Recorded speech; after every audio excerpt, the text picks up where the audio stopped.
Marines are different. They like to think they're the best. Their culture is a warrior spirit. We consider ourselves warriors. We have an obligation to be the most ready when the nation is the least ready, and do the kind of things that our country would ask of its elite warriors. The Marines are smaller than the other major military services. They're more oriented on combat. Throughout history, at times, killing is necessary. The Marines run to the sound of the guns. Marines understand that what they do is a brutal business, but they never lose their humanity. They're the most ancient of all the armed services. I say ancient, not primitive. They're arguably the most functional of all the armed services. They're a cult that works. They're a gang that's lawful. To me, it's the baddest fraternity on the planet that you can belong to. Semper Fidelis, always faithful.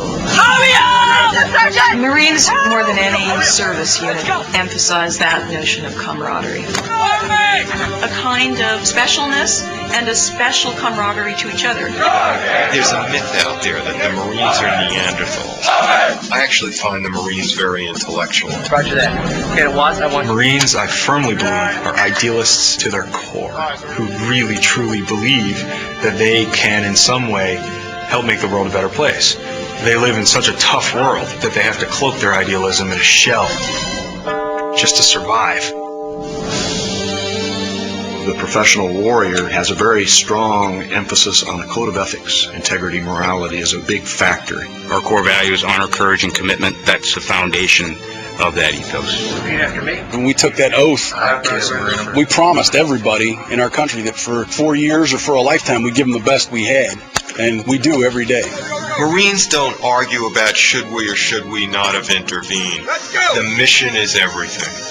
And a Marine, no matter how many times you knock him down, he's going to get to his feet.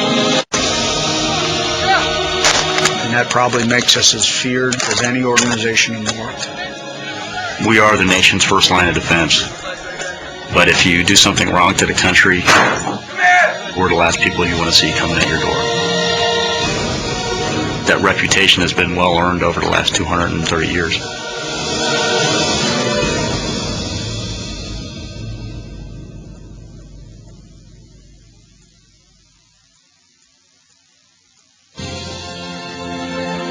Funding for the Marines is provided by the El Fierro Family Charitable Foundation, which celebrates the National Museum of the Marine Corps and Marine Corps Heritage Center,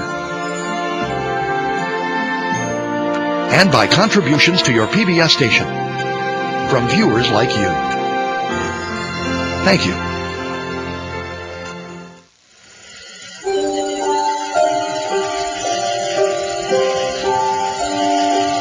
I never started out to be a Marine. When I came aboard, I didn't really know what a Marine was. I found that I liked this stuff and stuck around for about 35 years. I think it's important that this story be told. When I tell you to get out, you're going to get out quickly without getting injured, and you're going to get my yellow footprint. Do you understand? Yes, sir. Get out, get my yellow footprint. Recruits arrive at boot camp the same as generations of Marines before them. Let's go. Fast, fast. Let's go, let's go, let's go. At night, faster. on a bus. Let's go. Let's go, faster. Let's go, faster. Let's go. Faster, faster. Let's go. The journey of 1,000 miles starts when the drill instructor invites those recruits off the bus and puts them on the yellow footprints. And they symbolize you leaving the life as you knew it and entering the United States Marine Corps. Do you understand? Yes, sir! No! Do you understand? Yes, sir! In that first moment at boot camp, recruits literally step into the distinctive culture of the Marine Corps.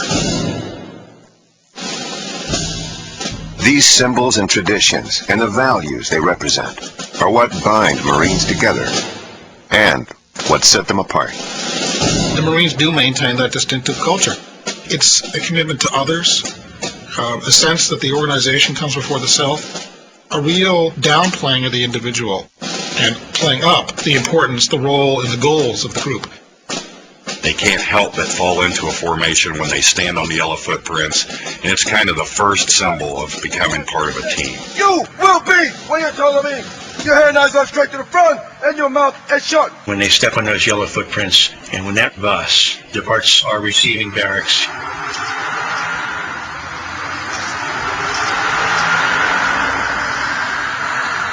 it's an eerie experience. They know they're at boot camp and they're about to begin the toughest basic training in the Department of Defense. You need to remember what you did in Pancho. Far from elite warriors, recruits question their decision to join the Marine Corps. Many wonder if they'll survive the first night of boot camp, let alone the next 12 weeks of training. All those little details that people take for granted are stripped away, and it really makes a great impact on them. Move back and get your toes at the bottom of my step. Say aye, sir. The main thing is they realize that the world as they knew it has changed. When someone asks you a question, you respond with yes, sir, or no, sir. Do you understand? And I remember interviewing recruits about their thoughts about that night, and it typically was, oh my God, what have I done? Stop at the edge! Why the Marine tells you to stop! The Marine boot camp experience, it's a real shock, and it really is off the deep end into the pool.